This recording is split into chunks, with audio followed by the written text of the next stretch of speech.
What up, world? It's your boy Mo Better from Mo Better Publishing Productions LLC.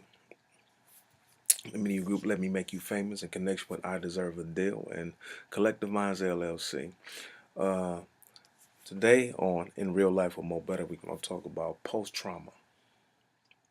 Uh, Very serious situation. This demonstration is it is actually deep and stems from different situations, but today we're going to talk about it from uh, a different situation. And we're going to talk about it and come to a conclusion on understandings that it's going to touch some people in a bad way, but it's something that needs to be discussed. Today we're going to talk about domestic violence and being a man and the kind of reflection that you leave behind. This also entails sexual abuse. This is why this is going to be touchy, but this is something that needs to be spoken about. Myself, I've been accused of something that I've never done in my life. And it has been imposed upon me by a sister because it was first imposed upon her, which is, in the case, has allowed me to be the scapegoat and on the after effects of post-traumatic stress disorder. Unless she's just, a demon. And what I hold still just won't allow me to see that. In and out of anger, pain, or even the thought and or belief that I would do what those before me did. That's the post-trauma. In post-trauma, what one is feeling at that moment is real to them, even though it is not the actuality. This situation is and can be so strong that it's compared and diagnosed behind or as the same diagnosis that they give to soldiers who have been through the most extremes of wars and battles, who at times can feel and act as if they are still or back in whatever war they were in. You hear those terminologies? War, battle. Wars and battles of any kind leave scars in various stages and phases. Some are physical, but the worst kind are the mental, emotional, and therefore the psychological. Just like the physical scars of the various forms and phases, wars leave those same kind of scars on both the accuser and the receiver, to where both sides are wounded. Let's speak on a post-traumatic stress disorder. Post-traumatic stress disorder. Post means before. Trauma means a severe and can even be likened to a life-threatening situation. Or example, the trauma area at a hospital is for a patient in a very serious situation. You understand that? Stress, we all know that this means something is bothering us to the core, not allowing us to sleep, eat, do things that we would normally do correctly, cry, and even can become physically sick through worry. We can become so stressed out at times that we can lose self, pieces of us, who we are, and our attitude and attributes, and it can actually even shut the immune system down to where we become sick and can't get rid of things like a common cold. Now, there's the other word, disorder. This means that something is and or can be out of line or out of order, not normal at times and or for different durations. Now, look at post-traumatic stress disorder as a whole means that one or has experienced severe stress maybe before they met you, that at times can cause them to respond to you and or others now or in the moment as if they what they went through or experienced before you is happening with or even by you right now. This can be caused and or triggered by loud noises, certain words or phrases, looks, certain movements, emotions that you may not even know would trigger the response of one in war with you right now. When you want to look at the situations with skit, I might have one put up, and you will see to where guys who have been hit with Agent Orange or from different wars and various situations, where you hear loud noises and duck down on the ground, hide or shake, or when you're around somebody and you can say, hey, and just raise your hand and say, hey, look, can you? And they jump and cringe. That's from wars, Vietnam War, World War II, to that past relationship or the past situations that you have gone through, even through situations of childhood. Now, I'm sure we've seen this in public, even in some of our homes at times, but I brought this up to a deeper degree, and it's on a more personal and private level. I just had to define what it is and give an example for visual clarification. What I'm going to discuss now is post, past, traumatic, severe, stress, internal, uneased relationships that exist before you that can be triggered by something you do that you may not even know about, that allows that previous battle and war full of wounds that have never been healed to be reopened and exist today. Ever heard of walking on eggshells? This is how it can be once you have to be so careful with someone not to trigger something or create a situation that you don't want to, out of love and trying to understand that this person, that you can become a recluse and even lose parts of self, like I said earlier. What about when you are not the trigger, or may be but do not know, but are still receiving the war or verbal, mental, and even sometimes possibly physical abuse as retaliation of the person? You are not the battle and war that you did not create or know of, and that you don't even want. At times like these, man or woman, and no matter how strong the power beyond what is normal may be given to us by the Most High and the power of agape love, which is unconditional, it really is needed, because this can become so extremely hard to deal with, because we have now become, guess what? The victim. As I sit in my situation, when I was thinking about this thought process, dealing with my demonstration, I began to think about the origin of some of these things, investigate some of the battles of these private post-traumas. I thought of movies that caused me to look at statistics and the reality of fallen man. And because of the fallen man and the things that we do, 1 in 10 children will be sexually abused before the age of 18. 90% of child sexual abuse victims know their abusers.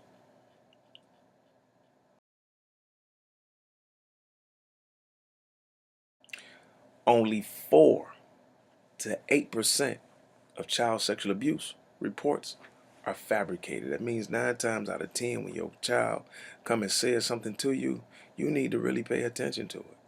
If your child is responding and acting differently when you mention somebody's name, when you saying you get ready to take them over their house, or when you're picking them up and that's not normal, you need to question some things in real life. Of children who are sexually abused, 20% are abused before the age of 8 years old.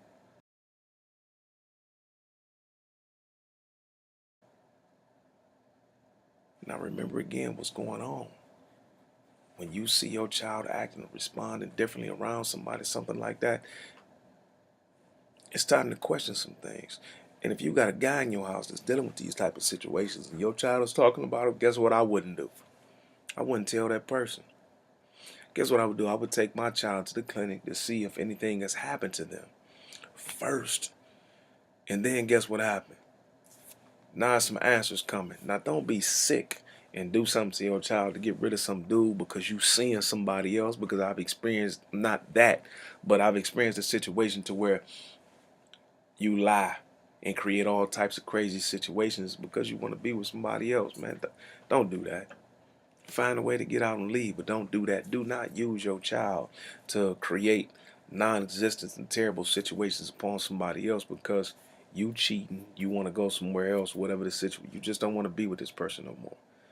Because this right here is something terrible, and I want you to understand that you hurt a child. If this is really happening, or you're fabricating a situation, you're teaching this child to do this to somebody else, which is a horrible thing to do.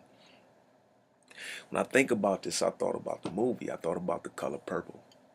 You remember Miss Celie, Mr. and Miss Celie's father was and still is very real, scary, and very sickening in today's times. Remember the statistics I just read? Do you remember what Oprah said in the movie? In a house full of men she had to fight all of her life. This was her own family.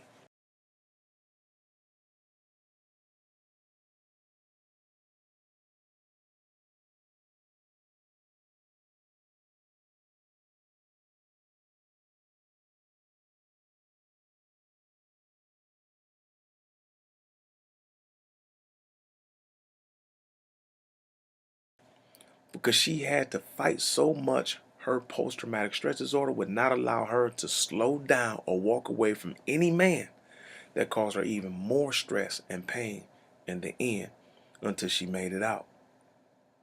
Now, because she had this post-trauma, it didn't allow her to bypass certain situations that created a situation to where it cost her almost her life. Remember again, it said of children who are sexually abused, 20% are abused before the ages of 8. Guess what else it says? It says that 90% of child sexual abuse victims know their abusers. Moms, please pay attention to this. No man is worth the sanctification and the purity of your child. No bills being paid, no matter how much you live, is worth that. Please. You got Miss Seeley. Miss Seeley also made it out on the movie. But in reality, many women don't.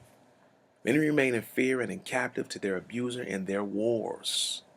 Some begin to accept the abnormal as the normal, and many become as the famous song of Erykah Badu, a bag lady, carrying the after effects of their past relationship with its battle wounds into the next relationship. Guess what? And in many cases now, you are the abuser. You don't know how to deal with this man that's being a real man to you. You begin to treat him as that guy in the past treated you because, again, the abnormal has become the normal. This is from the after effects of your disorder that you may not even know you have. Again, because this has become normal. There are elements of shame and powerlessness associated with male children who are the victims of sexual abuse. Because of African American boys are in an environment that applauds machismo, they feel powerless when they are violated, and they feel as though they have failed themselves by allowing something like this to happen. So many young men who haven't been exposed to anything other than abuse, again, think it's simply a part of life. It is not. We have a problem in the African American community, and that problem comes in the form of silence. Whatever happened in this house, stay in this house. Guess what? Some things should leave the house. We are often too silent when it comes to sexual abuse. Many African Americans believe not addressing issues is a way of dealing with them, but not addressing issues such as children out of wedlock, high incarceration rates, and sexual abuse have long-term mental and physical effects. African Americans believe in marching. We march whenever there is a perceived injustice bestowed upon us, but we are not marching for personal responsibility in our own communities. The issue of sexual abuse and its ramifications hit home for me. People I love have been victims and too often been told to deal with it in silence. And I know I'm not alone. You probably know someone or yourself have been affected by sexual abuse. And to you, I say silence is no longer acceptable. We have to put aside guilt and shame and address these issues within our families and our communities. Again, when I say, sister, if your child come and tells you that somebody did something, I need you to reevaluate what love is.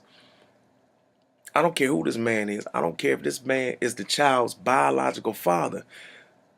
That is not love when you molest and you manipulate your child, a baby, a kid. Something is wrong, and I don't care who you are. What bill? I guarantee you that people will assist you and help you when you tell them what is going on and you get this idiot out of your house. I bet you somebody will come along and help you. And this is not, you need to be silent.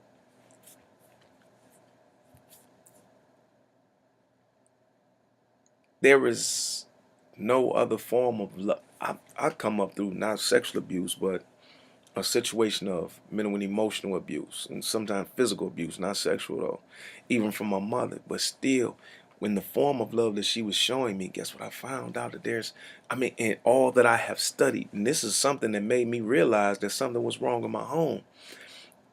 The abnormal never did become normal to me. Meaning, when I studied things, even when I was a kid, I understood that there is no love on the planet or in the universe. I'm going to say this. There is only one love below the love that God has for what he has made. Only one form of love below that. And that's the love that a mother has for her child. When I say that, I want you to understand and I want you to believe and pay attention to where that when you love your child for real, for love, please, true understood love, period, does not allow pain and hurt. And it doesn't allow that to continue. People make errors. We're prone to error. We're prone to make mistakes. But as far as like to actually hurt someone on purpose, knowingly, and or allow it, something is wrong and something needs to be dealt with. That's nowhere in the world. There's something that is something that needs to be silent, especially not with your child. And like I said, if your child is feeling uncomfortable and different things of that nature, I wouldn't even tell whoever it is. I will go get my child checked out, make sure that the hymen is still in place. If it's a little girl, make sure that he has not been touched if he's a little boy. And then I would say, okay, tell these people, these doctors, what you say happened to you. And please establish a relationship with your child to where they can feel comfortable with you and telling the truth. I want you all to also understand something, that sexual abuse, and we're going to start with sexual abuse. When something is happening to you sexually, even though you do not want it, your body is responding. Because your body is responding because it is being stimulated, whether negatively or you want it. Even though this is negatively, and we're talking about a negative aspect right now. A lot of people do not report sexual abuse because they feel that they deserved it. They feel that they had an orgasm or their body responded a certain way, so they must have liked it. Guess what? You were violated. Your body is merely responding to what is happening to it, even though it's negative. That's not correct. So please talk to somebody about this. If you say no, guess what no means? No means no, period. Situation even with domestic violence. We're going to get into that later, but true understood love, this is from my book, True Understood Love Does Not Hurt. What hurts is the contradictory actions performed by the person or the one who says, I love you. That's what hurts, the contradictory actions. Let me go further. It's more common than you think. In surveys of adults, 1 in 4 women and 1 in 6 men report that they were sexually abused as a child. It's a black thing. Many African Americans think that child sexual abuse is more typical among white people. Statistics, however, show that blacks are sexually victimized in childhood at about the same rates as whites. And don't forget, this is at home, either with somebody you know or somebody that is actually a part of your family. When I say that family, guess what? Blood is not always your family. And your friend is sometimes thicker than your blood. Somebody who does this to you is not your family, and you need to expose them. Because it's better to have your child go through life knowing that you love them than to make them suppress a thing. And guess what happens? That severs the ties between you and your child. The maternal or paternal bond is destroyed. And sometimes they go off into the next situation, a relationship, and demonstration as, again, the abuser. Near and present danger. 2/3 of all victims of sexual assault reported to the police were under 18. In nearly 90% of the cases, the offender was a family member or acquaintance. Rich or poor. Poverty, which contributes to violence in many communities, is not seen as a risk factor for child sexual abuse. Abuse is more likely to be reported among low-income families, but is virtually undetected in families where whose money or status shield them from the authorities. Man, tell that I'm not on the snitch bracket. I faced 165 years to life. I could have got 5 years if I'd have testified on the people that testified on me. Guess I didn't do it. I held my integrity to myself. I say that to say this. In this situation, they need to be reported as soon as possible. As soon as possible. If you're able to hold your sanity and not do something to them immediately. Race matters. African American women are less likely than white women to involve police in cases of child sexual abuse. Fears about betraying the family as turning abuser into the system, and distrust of institutions and authorities often lead blacks to remain silent about family business. Let me explain something to you. I did time in the penitentiary, and the worst thing I would rather do is send somebody to the penitentiary. But at the same time, guess what? I've been in prison. Some people need to be in prison. These type of people need to be in prison. Boys are also abused. About 14% of all young victims of sexual abuses are males. According to police reports, 20% of sexual abuse of boys is committed by women. Among African Americans, homophobia perpetuates the denial of sexual abuse of boys, which means if some man has sex with your child or some man has had sex with you and you're a little boy, I'm not going to tell anything because that means I'm gay. No, that means you've been violated. That means you've been raped. That means something happened to you that was beyond your means. And you need to tell somebody about this. Please do. Call me 440-941-6631. And we'll have numbers for you to call about these situations too. And please, people, you got some sick people out here, meaning you have some people out here that will play and lie about this. This is not nothing to play with, seriously. Of cause and effect. Black women report being more severely abused with greater force. They also report more upset, greater long-term effects, and more negative life experiences from sexual abuse than white women. Among the effects, post-traumatic stress disorder, depressions, anxiety, eating disorders, substance abuse, drug abuse, self-mutilation, and more. So, sisters, for real, I talk to y'all often in the group Collective Minds LLC about psychological situations and demonstrations of us as a people. And a lot of situations you want to self-medicate and you want to go talk to somebody professional about this, please.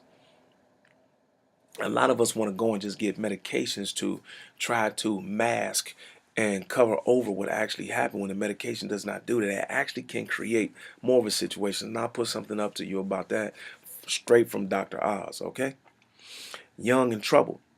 Adolescents commit 23% of all sex offenses. Experts say young abusers are more responsive to treatment than adults because adults have dealt with this for so long that they feel that they got it by smoking weed, popping pills, talking to a doctor, not even telling the whole truth about the situation, but just to get a medication to deal with situations that they do not take correctly. So even though it's come from a doctor, you're still self-medicating, which is incorrect to do. You have prolific predators. Child sex offenders tend to victimize more often than other sexual offenders. 70% of child sex offenders have between 1 and 9 victims. 23% between 10 and 40 victims. So, do you understand that how you feel about this? That when you tell somebody, you can stop somebody else from feeling and experiencing what it is that you're feeling and going through? So this is what we need to do. We need to create a situation behind this. Quiet as is kept, child sexual abusers operate in silence and isolation. The tools they use to target and control their prey, few tend to be violent, which makes them difficult to catch and thwart. What I want you to understand by this is you need to communicate with your children and let them know that their privates are actually that. They are private. Daddy don't need to be touching you here. Mommy don't need to be. She need to be able to tell mommy where you touched her. He does too. She or he needs to also be able to tell daddy what happened from this. And grandma, forget that this is silent. Explain yourself. And if you have nothing to hide, you should not have a problem with your child telling somebody what happened. Period. That's all I got to say about that. See, now this is where you or a good guy when this situation happening, you have this post-trauma coming on from these type of situations because they come through they grow up to be the men and women that they were groomed to be as little boys and girls. And guess what happened when you tell a child not to say something that is bothering them? It's suppressed. And I don't care what it is that's suppressed. You say pressure bust pipes. Now, if that's an iron and steel pipes, made to hold pressure that can still burst, what do you think happens to soft skin, tissue, blood, and bones? Eventually it breaks. It comes out of the pores until the pores are no longer able to withstand and hold and ooze it out to where it comes out in situations that create serious and big problems with and for other people. And until this happens, guess what happens? This cycle continues through people. And guess what this woman or this man does? They pass these same attributes off to their children because they are teaching them to deal with situations like they did, which is what? Ineffective. So now this is where that mate, right now we're talking about women. I'm going to be honest. So now this is where you're a good guy that can never do good enough and will always finish last. Don't get it twisted, sisters. I'm not flipping this on you. I'm showing a cycle that must be broken, starting with the man as head or lead he is supposed to be. But sisters, you don't get it twisted either. As Proverbs 11:22 states, like a gold ring in the snout of a pig is a beautiful woman who rejects good sense. And you got Proverbs 14:1 that says, truly, a wise woman builds up her house, but the foolish one tears it down with her own hands. She does that, that's personal. She's doing what she knows to do. See, beauty alone is not enough, and to tear something down with your own hands means that it is personal and deliberate. In a lot of cases, it doesn't have to be. But for those type of women, we'll deal with you. See, so you've got, there really are some Delilahs and some Jezebels out here. And if you don't know those biblical names, how about Black Widow or Medusa? If you don't know those names from Greek mythology, how about in today's times when we talk about the gold digger, the drama queen? That's a whole other video in itself, so I'm not talking about you right now. And please know that not the woman, but the females that are like this are as bad and worse than Mr. from The Color Purple, Miss Seeley's incestuous rapist and pedophile, but back, her dad. But now we getting back to Mr. because this is about the man right now, for real, for real. All the things I talked about are predominantly about the man and the one that has that good sister, woman, mother, helpmate, your real rib. Can you please inform us to why you feel that this feminine one, a weaker vessel, should be treated as a punching bag or corrected with slaps and degraded instead of being consoled, cherished, and loved? What kind of male being do you think you are that should rape a woman or a child? Biblically, it says that this type of man, you were stoned back in the day, like on the spot. You understand what stoning means? Stoning means it was very, very painful. I was in Jamaica one time, and a guy did something to a kid, and they caught this guy and they tied him to a pole in the middle of the bridgeway, and they poured gasoline on him, and they gave him matches to the kid. And you know what they did. Another time I was there, they put a rope around him, up around the utensils that he used. Then they put the other end to a moped and they drove off while he was tied to a tree. That's how I feel about you in real life. I never really liked you, these people that do these type of things, but since it has become personal to me and has it affected me in the way it is, I've taken it, as you can see, I've dug deep and got into statistics and everything and found out that this is something that we as a people need to deal with. Because it's part of the big traumas and the situations that are going on with us. And as you read the numbers, this is something that must cease. Now, this guy, when you doing these things, when you beat this woman like this and you molest these women, these kids, are you taking out the pimps you saw in movies or read about in books, or reflecting on when women didn't have the same rights as men? Could you possibly reflect and reacting to the psychological and genetically passed down trait of how our slave masters that you say you hate treated our women back then? You see, we don't just pass down physical characteristics, eyes, lips, nose, things of that nature. We pass down psychological traits as well.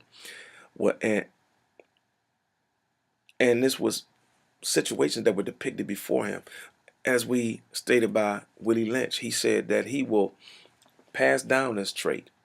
He would teach the slave masters at the time how to pass down a trait that would be psychologically passed down 500-600 years in advance, 1,000 years. Is this based upon egotism, or that head of the house means that it has to be applied or kept by power only and no love, strength, abuse, and fear, tyranny?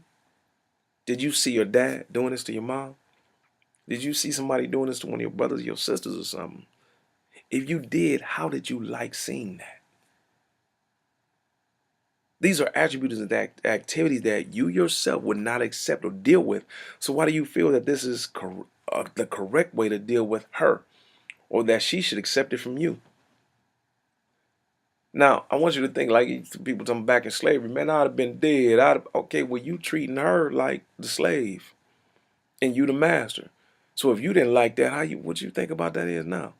How do you really feel that they think of you aside from the fear and pain that you instill in them? You got a problem and they got a place for you, for tough guys. More than likely the same exact way you would feel towards the person doing it to you. That's how they feel. However, and again, the abnormal can become the normal in some instances, meaning to some we have never experienced love, true understood love. Those who have grown up seeing this performed on a loved one, or one who has become so afraid to leave that they just begin to accept this as a norm or feel that it could even be worse somewhere else.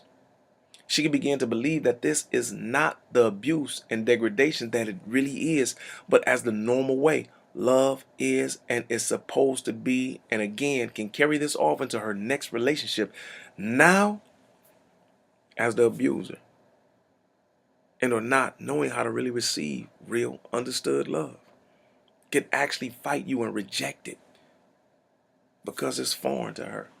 You might be speaking Swahili when you saying I really love you. But all that you've never had, I got this for you. See, people don't, and please don't understand and learn to understand that this is not true understood love, and that you are the feminine one and weaker vessel to be assigned with honor, and that you are actually being degraded when they do this to you. You're actually being demeaned and passed off as damaged goods to self first and into your next relationship. If you can even get into one that you may also soon destroy if it is not handled how you are used to. It needs to be learned differently. This is where the cycle can be broken or continue with hurt and pain being passed to the next person, as the saying goes. Hurt people do hurt people. When this guy steps into your life and not gives you things or just sexes you good, but knows how to express 1 Corinthians 13:4-8, where it says love is patient and is kind, it is not jealous, it does not brag, does not get puffed up, does not behave indecently, does not look for its own interest, does not become provoked, it does not keep account of injury, it does not rejoice over unrighteousness, but rejoices with the truth. It bears all things, believes all things, endures all things, because true understood love never fails. If he is doing this, he should keep you forever. But if he is doing this, but you have seen the complete opposite for so long, can you accept it and allow yourself to be healed with the salve of understood love and be healed? Or will you still be so caught up in the post-trauma that you and he who really loves you is speaking a foreign language to you, baptizing love as you reject him and becoming unconscious or even sometimes a subconscious and conscious abuser? I cannot promote vigilante justice, but I believe that guys that hit females and perform these sexual abuses to women and children should be in a cage match with cats like me. I also believe that if you really did rape a woman or a child and have not been found to really be psychologically insane, or kids that does, or kid, you're a kid that does not really know the magnitude of what is being done, you should get the biblical decree of death. This is just how I feel, because this is how demeaning I feel this now. I think I feel about this like in a sense that God does, but I'm not God, so I'm highly imperfect. But he says that his kingdom belongs to those who are as of children. And he says that if you ever deterred and steered a child wrong, he said it would be better for you to tie a millstone around your neck and hurl it into the sea. That means you're not getting away. And one of the worst types of the two types work two from what I heard, the two type of worst types of deaths are where you got burning, you have suffocation, and you have drowning. Because when you drown, you suffocate as well. So you got this millstone around your neck, so you're suffocating at the same time you're drowning. God telling you're not getting away, and that punishment is for steering a child wrong. So mothers, if you doing this or allowing this to happen, and your child is telling you something, you think your bills are worth more than that, you deserve a millstone around your neck and to be hurled into the sea too. See, for those of brothers who do not do any of these things, there is help for you. We are doing how you are passing our sisters off is not correct. And sister, what is he doing to you and allowing you to be passed off as not correct? There is assistance for both of you in any and every situation of domestic violence and sexual abuse. And parents, please understand that if your child is just not one of those crying babies, when you say you are going to go over so-and-so's house and your child is acting up or runs to you when it is time to leave that person or that place, please pay attention to that child. Lovingly question that child and question that person because something is not right. What's more important, you being able to continuously do what you need to do or the welfare and or life of your child. What's most important to you? Just because you trust a person or because they are a family member does not mean that they are right. Remember over and Miss Seeley in The Color Purple. Their first abusers were family members. Please do not try to handle this on your own. Please seek assistance at your domestic violence, rape, and any abuse hotlines to become the best and better you that you can be. Thank you.